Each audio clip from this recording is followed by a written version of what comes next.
Good morning. It's Tuesday Chew again. It's 10:15 on Tuesday, and we're chewing over stuff today. Morning, Matthew. How are things with you? You're less hot today. Morning, Roy. It's a joy and a pleasure to be here. I'm living the dream. I'm in air-conditioned comfort, and if you believe that, you believe anything. Yes. Yeah, well, I've got a big fan. It's not as big as your fan, but it's a big fan. So today's subject, we're talking about. I mean, I only heard this last week or so. It's silent quitting. I don't know if I misunderstood it, but apparently the word isn't silent quitting; it's quiet quitting. It's got a nice bit of alliteration. The quiet quitting makes it almost acceptable, doesn't it? Really. Like you know, what did I pick some up here? Road rage, gas guzzler. They're good ones. Woke warrior, cancel culture. I love them.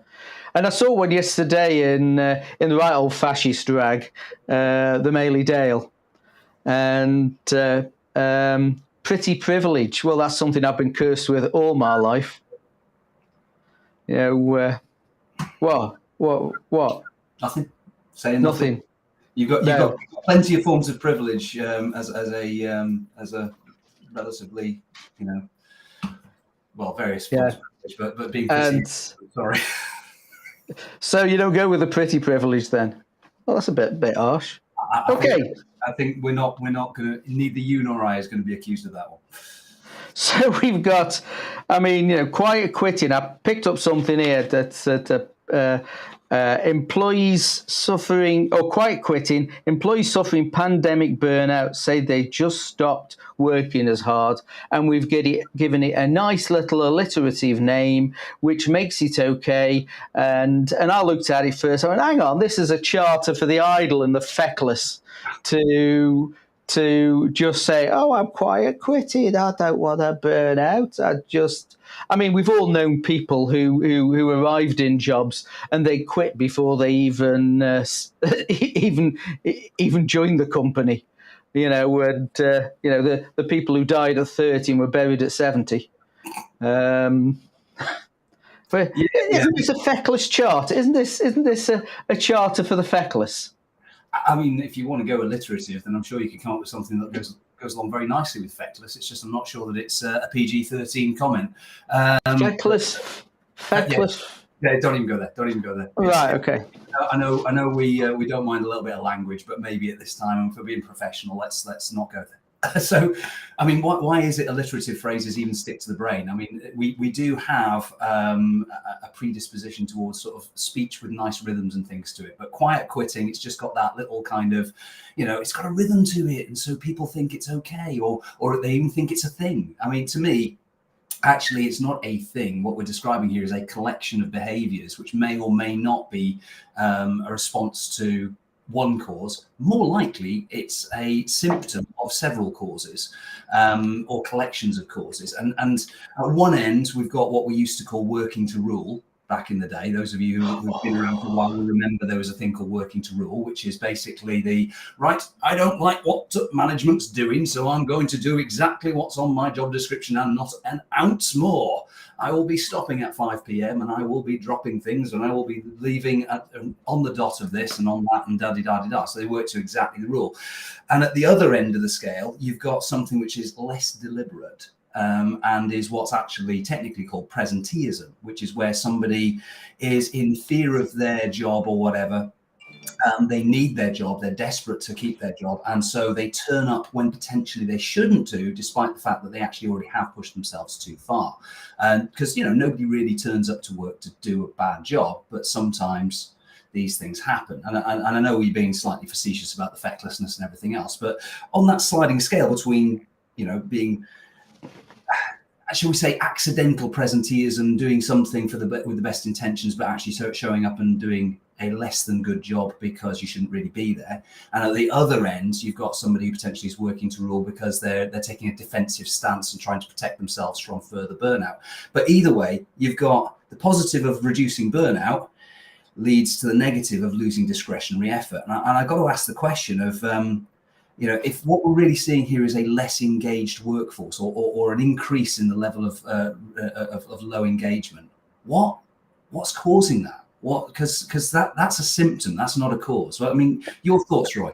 I've got to come back on something, a line that you said. Nobody comes to work to do a bad job. But I think, I think there's plenty who go to work and aren't really bothered about doing a good job. Okay, why? That's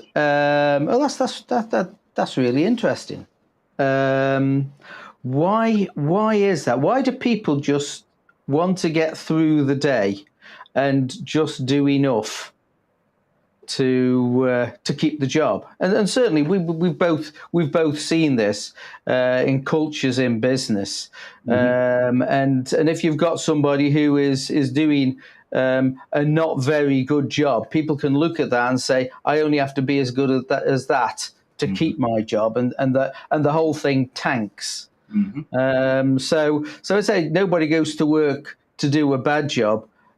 Is it that nobody goes to work to be found out about doing a bad job? Because there's plenty of bad jobs out there, and we've seen them as we're wandering around. People who are completely disengaged, and I know where we're going on this, but that line for me rankles, and I think I just don't like it, and I'm sure lots of people do, and it makes them feel warm and comforted. Not me. Well, that's fine. I think, and I think you've got to look at it again as a symptom, because if you take individual human beings as if you meet them out of the work environment and you talk to them about what it is they do and how they do it and what their motivations are in life, I defy you to find a single one who says, my motivation in life is to show up to a job that I don't really like, put in a minimum level of effort, get paid a shit wage, get no appreciation for what I do, and then go home and be bloody miserable and probably die early and miserable. I don't think you're going to find too many people who are motivated to live that kind of life. So when I say nobody turns up to work to do a bad job, what I'm meaning is that actually they want to be in a job where they actually feel appreciated. They're able to do good and meaningful work. They feel like more than a cog in the machine. They are, dare I say, properly engaged. Properly engaged. Yes. And this is great. I'm liking where this goes. I've just got to show this one. You can alliterate with either feckless or charter quite well for this. I don't know what you mean, Alec, but thank you for your comment. I'm far too innocent and gentle to be able to work that one out, Alex. Sorry. I mean, I love what you're thinking, but it is Danny. I'm actually speaking to Danny a little bit later on culture. Morning, it takes many flowers to make a garden. Sometimes it's their internal motivators. Sometimes the environments we've created that encourage compliance rather than commitment. That great Muse song, We Want Your Compliance, which is one of my favourite recent ones. It's, but yeah, I think you might have a point. We're going to come to that, I'm sure. Here's one from Caroline. Hello, Caroline. It's the first time you've commented on one of these. I don't think people go to work to do a bad job. It's one of two things: complacency, or they think their version of a good job is acceptable. I'm getting feedback. I like that, Caroline. Yes, absolutely. Spot on. I mean, that's going in absolutely the right direction where I want this conversation to go. So thank you very much for that, Caroline. And I think both of those last comments from Danny and Caroline is worth pursuing a little bit. Here's another one from Danny. I'll do enough not to get sacked. I'll do enough not to get, and a committed team will outperform a compliant one every time. And certainly we're seeing this. It's always been said. One volunteer is better than 10 conscripts, right?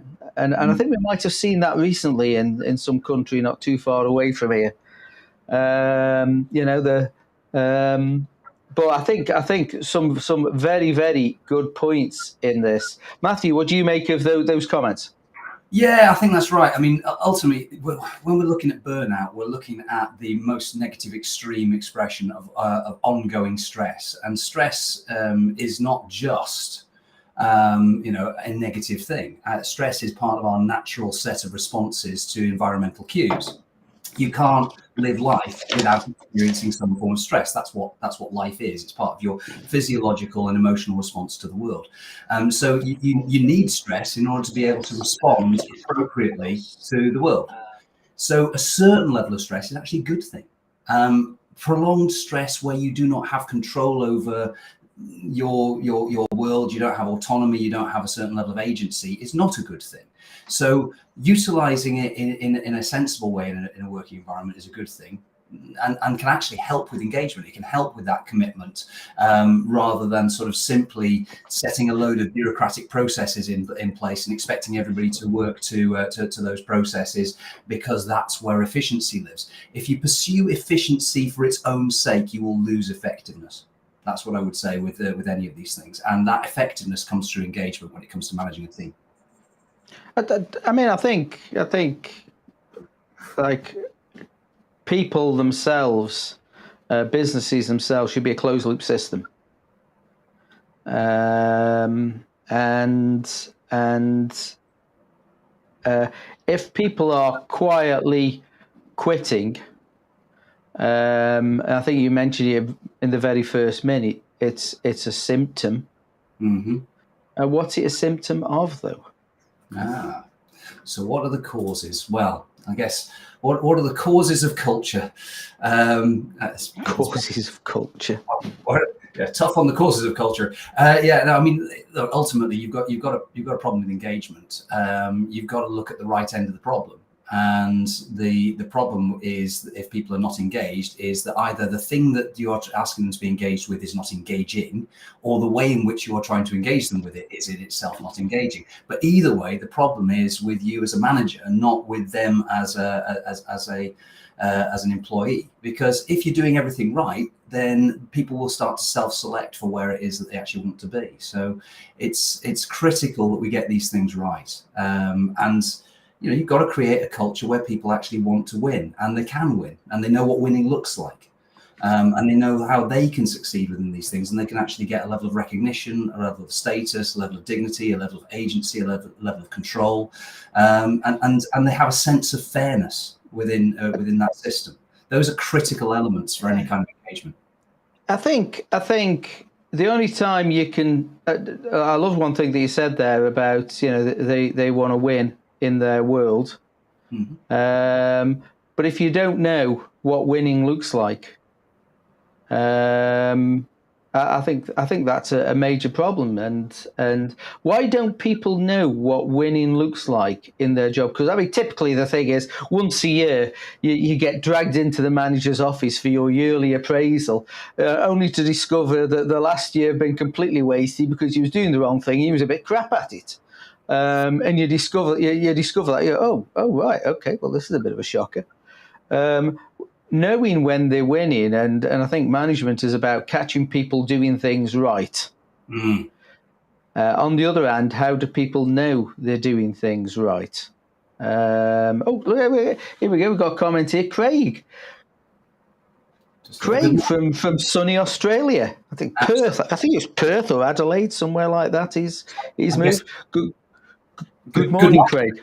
Good night, Craig, I guess, because it's very, very different time over there for you. But yes, thank you. Be about 8:30 at night. Clearly, Neighbours has given up now. They're not showing that anymore. There's nothing else to watch. Come and watch us. Watching us instead. Well, I'm no replacement for Kylie, that's for sure. Darwin, there you are. You said Darwin. That's up north, isn't it? Yeah, there you go. It's a big country, Australia. Hang on, Darwin. Is Darwin on the right hand side? The Gold Coast. There you go. Right, back into the point here. Danny is saying that appraisal process is a failure of management, not the employee. There shouldn't be anything that surprises it. Absolutely right, Danny. I couldn't agree more. And you actually took the words out of my mouth, because before we got distracted by Australian geography, that's exactly what I was going to say, almost word for word. If there's any surprises in an appraisal, the manager has got it wrong. There should be constant feedback. And I was going to make the analogy of the fact that you've got, an aeroplane when it's in flight is typically off course about 97% of the time. but it's constantly just course correcting. So just getting back onto course, so that it lands at the right airport at the right time within minutes of when they intended to land there. And management's a lot like that. If you're not constantly course correcting, not constantly adjusting your in-flight progress, then you're not going to land at the right airport. You're probably not even going to land in the right country. And yet they always do, don't they? Oh, mostly, I guess. Well, here we go. Here's defined it. Just there we go. North, not the Gold Coast. I knew it was up there somewhere. It's that old joke where you'd land in Australia and they'd say have you got a criminal record? And say, why do we still need it? This was never going to be politically correct. Sorry. No, I was moaning not because of political correctness, but because it's not a very good joke. The old ones are not the best. The old ones are just the old. That's true. That's true. I've got to get down there. I've still got an envelope of Australian money I had when I last went, and I never swapped it back because I'm going back on my holidays there. So yes, so the appraisal process is a failure of management, not the employee. I like that. Yeah. There should be nothing that's a surprise. Absolutely right. And so I guess looking at these things here is the information I found on quiet quitting is 62% of white collar workers said they feel more emboldened to insist on a better work-life balance since the labour crunch began. And it's 51% of workers surveyed said they continue to feel burnt out. And after COVID, a lot of people had a lot of stress piled on. I just cannot imagine what the world looked like when you got kids and you've got to do homeschooling and you've got to put a shift in and you wasn't one that were furloughed. It just sounds like every version of hell to me. So really, disengagement, while it can't be fully fixed by management, I think we both agree that there's something there that can be fixed. How would managers go about finding out about quiet quitting, identifying it, and actually doing something about it that people don't want to do that? Well, one-to-ones is always a good idea. I mean, there's obviously the high level things of, you look at your productivity levels. So, I mean, your productivity levels should give you a bit of a clue. Do you have an increase in absenteeism? Do you have a decrease in discretionary effort, which you might see in people replying to emails outside of hours? Not that I'm a massive fan of people, replying to emails when they shouldn't do and things like that. But at the same time, people just, even if it's like 5, 10, 15 minutes, 20 minutes after, the end of the day, they will typically kind of just be mopping up, and those little things that show pride of work, those little symptoms of pride of work. Are you seeing a decline in those things? But I think the big thing is, when you're in your one-to-ones with people, picking up on their mood, picking up on how they're actually feeling, recognizing where they're at in terms of their own sort of their feeling about their work, but also about their control over their lives, because work is one aspect of their life. The work-life balance kind of implies they're two separate things. They're not. Work is a part of your life, and it's hopefully quite an important part of your life. But you've got to be able to integrate work, not just balance it. And I think the key thing here is to recognize what truly motivates people and what makes people feel settled and happy, and to be able to leverage the right level of stress to be able to actually get the best productivity out of them, and for them to get the best productivity out of themselves. Because I still firmly believe people aren't there to do a bad job. And if they can do a good job and they feel motivated to do a good job, they will do. So it's about a level of status. The acronym, by the way, just for an easy acronym, is SCARF, SCARF. So it's about status or dignity, a certain level of respect for their dignity as a human being. There's certainty, so they have a level of understanding of what's coming, so they can predict things. That lowers anxiety. There's autonomy, that's the A, which is the agency they have, the control they have, a sense of control, a locus of control, as the psychologists would call it. There's relatedness, which is about belonging. It's about that sense of connection that human beings need to have. It's a base level, irreducible human need to feel connected to other human beings. And finally, F, fairness. They have to feel there's a sense of justice. If you can't hit those 5 beats with your people, it's your fault as a manager. Simple as that. I think, again, there should be no surprises, and you can't manage en masse. You have to manage individually. Here's a comment from Alex. Here we go. Very much guilty of quietly quitting. Why? The employer failed to recognise and correctly reward good work and created a sour or toxic environment for the 30-strong sales team. I think it happened to me subconsciously for... We've run out of... I'll carry on reading for others that may not have been the case, but either way, I wasn't the only quiet quitter, and I'm sure their top and bottom line suffered as a result. Lesson, treat your staff right for a thriving business. Alec, I could not agree more. Absolutely spot on. I was with somebody yesterday who's a client of mine, and he had exactly the same problem. He's an A player. He put ideas in front of his previous employer that would have revolutionized their business, and because it was outside of their bureaucratic process, they didn't even acknowledge it, let alone do it. All he was looking for was acknowledgement. And he just went, fine, no problem at all. I'll take this idea and I'll go and do it myself elsewhere. He's now doing it somewhere else. And guess what? He's making pots of money. So good for him and bad for them. Stupidity, self-sabotaging stupidity.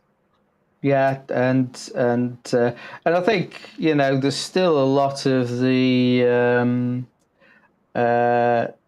I'm the boss, therefore you do what I say, and they don't treat people like people.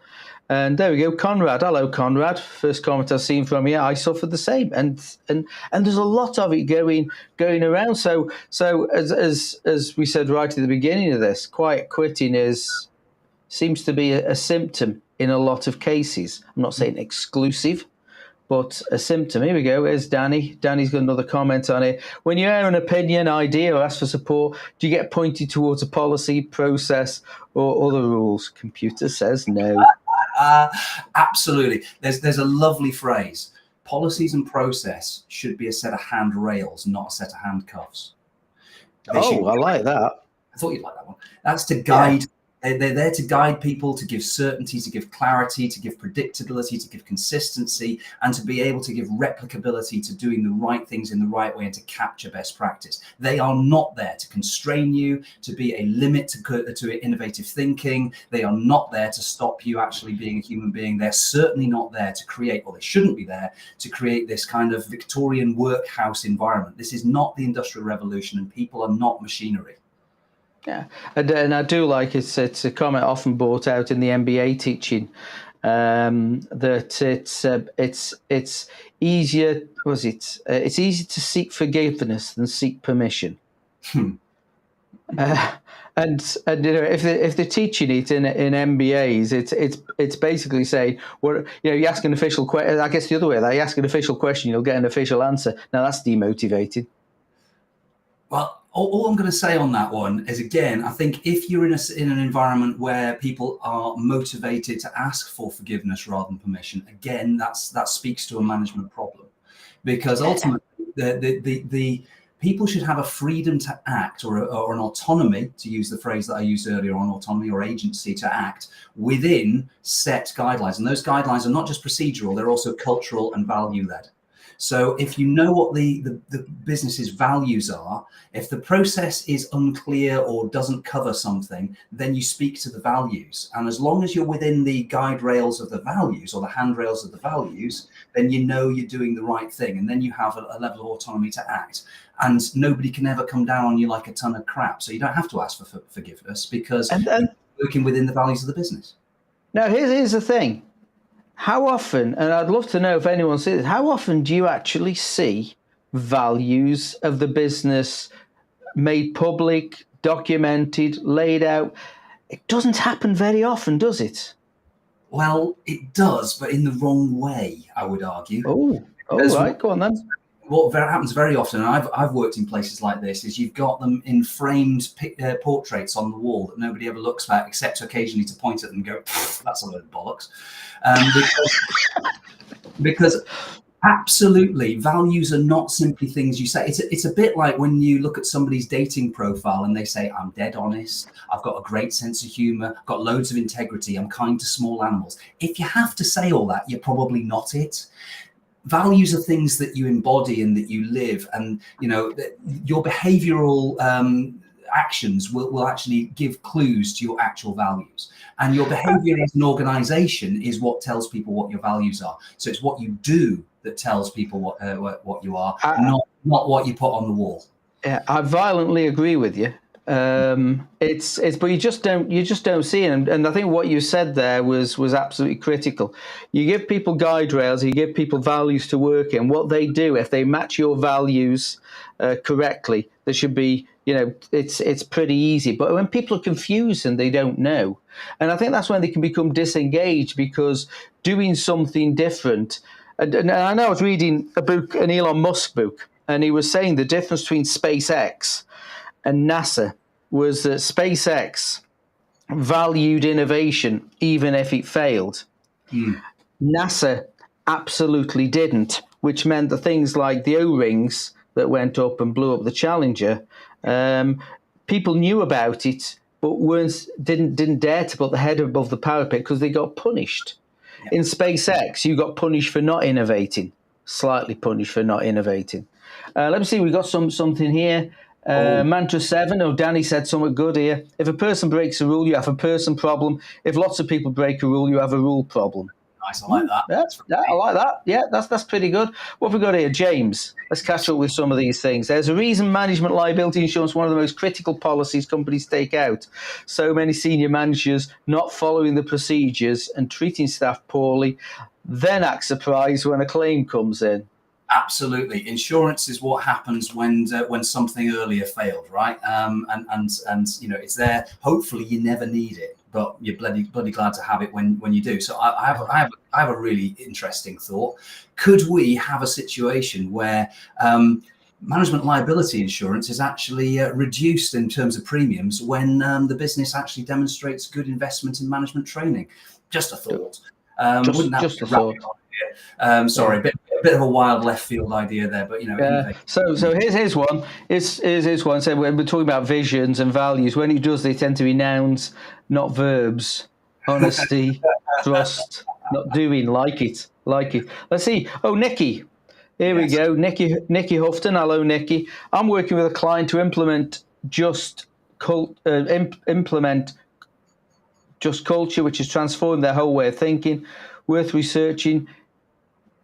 If folk haven't heard of this, there you go. Good. Tremendous. Thank you very much. What have we got here? Danny, changing to verbs, openness becomes everybody contributes before we decide on a direction. Okay. Yeah, I like that.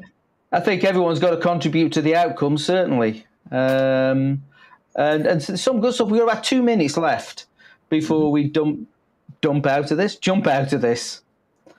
God, that's gone quickly. Hasn't it gone quickly?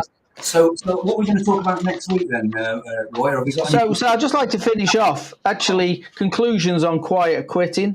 Yeah. Feckless, is a charter for the feckless, or are we agreeing that it's somewhere else? Yeah, it's a symptom, not a cause. If you think that it's a charter for the feckless, you're blaming the employee for your own inadequacies, and you need to go and buy a mirror. Yeah, and I think people knowing what's expected of them, and there should be no surprises, and they should know regularly if they're doing a good job.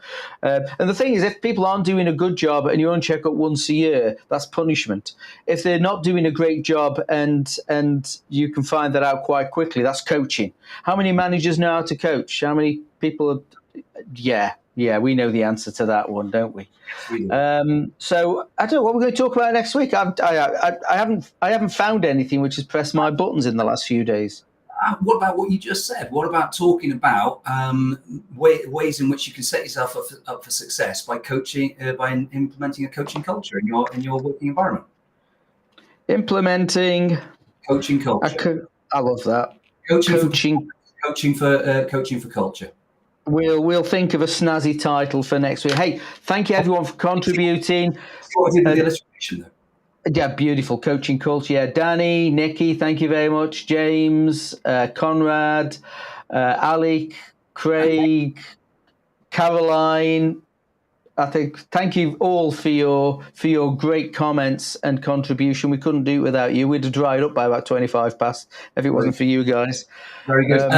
Alex just asked a final question there. Do you think a quiet quitter can be rescued? In short, Alec, yes, very simple. Take the manager out and have him shot. That was a joke. on that bombshell note, we'll go before we start condoning execution of bad managers. Okay, maybe trained rather than shot. I mean, whatever. Yeah. Oh, James enjoyed that. Thank you very much, James. James, can you ring me? I've got something for you. I will. So see you there, and it's good. So Matthew, if they want to talk to you about things like that, where do they contact you? They can email me mdh@sandler.com. They can phone me 07715269724, or they can just simply DM me on LinkedIn. Slide into my DMs, people. It's 2022. Right, okay. And so roy.johnson@sandler.com, 07867-525-868. If you've got any nice subjects for a bum fight, we'd love to hear about it. And the one that presses my buttons the most gets to win. Here we go. There we go. James, take care, everyone. See you, Matthew. Good. Goodbye from him. Hang on. And it's goodbye from him. Goodbye. See you later.